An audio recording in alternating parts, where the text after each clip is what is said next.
Hello and welcome to the mill. I am your host Dusty Crane, and this week is a little light, but I didn't want to call off the show or anything. There was still some cool Stonemaier news in the form of the final prototype for the Wingspan Nesting Box, some Stonemaier adjacent news, and I thought I'd pick your brain about an opportunity that came up, so let's get to it. I won't bury the lead. I know y'all are here for Stonemaier stuff, so let's get right to that. Jamie posted pictures of the final prototype for the Wingspan Nesting Box on Facebook and StoneMaierGames.com. Many of the pictures that are on the website are pictures you've likely seen before, so I'll concentrate on the ones Jamie shared this week, and you can check out the description of this video for links to see it all. The biggest change this time around is the new tray that sits in the middle layer of the nesting box. I guess before I go any further, I should explain what the Wingspan Nesting Box is, just in case you happen upon this video and this is news to you. Stonemaier Games is building a big box and organizer with the intention that it will hold all Wingspan content to date and into the future. Now, Jamie has said all along that he will not hold Elizabeth to a design constraint of it must fit in the nesting box. So this is certainly a case of buyer not beware, but buyer, please consider whether or not you'd be upset if something doesn't fit. There's a lot of space in this box, so it should accommodate everything that is to come, but know that it's not guaranteed. Some people have the budget to take that chance, and others don't, so I thought it was worth reiterating. The Wingspan Nesting Box will have 3 layers, with the top layer holding rules, goal mats, the 5-player boards that came in the base game, the 5-player boards from the Oceania expansion, and 5 neoprene mats. The middle layer will hold a bunch of cards and have an organizer that Stonemaier designed, which I will get to in just a moment, or that organizer can be removed and you can use a third-party organizer that you already own or maybe like better.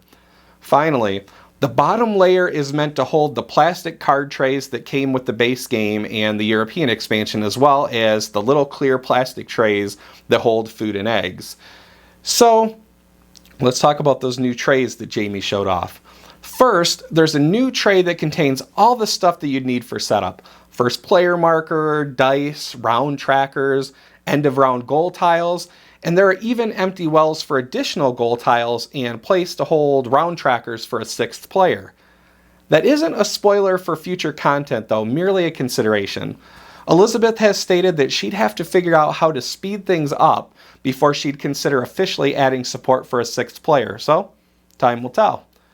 The other 2 new trays are designed to hold food and eggs, though if you don't have custom food tokens, you might be able to fit additional content in those wells.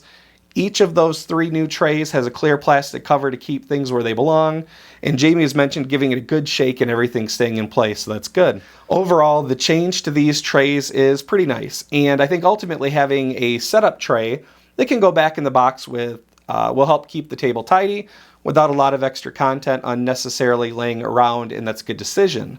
Give it up to Stonemaier for the amount of collaboration they've done with the fan base to deliver a thoughtful product that should keep Wingspan organized well into the future.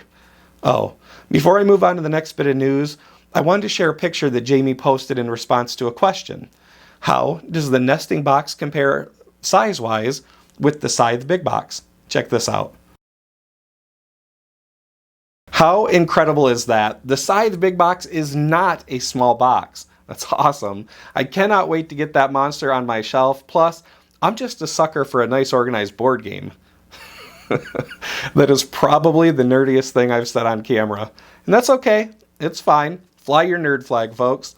The next bit of news is that folks have started getting emails from Monster Couch letting us know that we're less than 2 weeks away from Wingspan Digital Edition coming to iOS and iPadOS devices. I've been participating in the test flight on both my iPad and iPhone, and they work really well. I do find myself looking a little closely at birds in the wetlands on my iPhone, but it's certainly playable. I do think there will be a little bit of chatter about that when it does release, but ultimately I think it's an easy fix.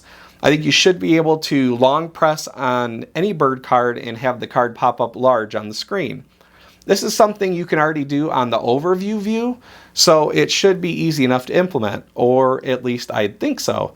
I'm not an app developer, so don't take my word for it. Less than 2 weeks, It's close now.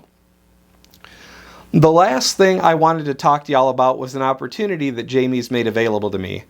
I am going to be attending Stonemaier Design Day in St. Louis on Sunday, September 12th. The plan is to be in attendance, participate in some play tests, but also grab footage for the mill. I'm really curious what you would like to see.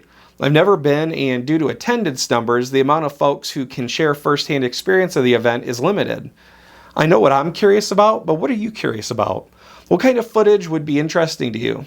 I want to enjoy myself there, obviously, but I also want to document the experience for our benefit here too. So let me know in the comments what you'd like to see, and I'll do everything in my power to make that happen. And that's all I have for you this week. Thanks for joining me here at the mill. Please consider leaving a comment about Design Day, and until next time, take care of yourselves and each other. Thanks for watching. Bye.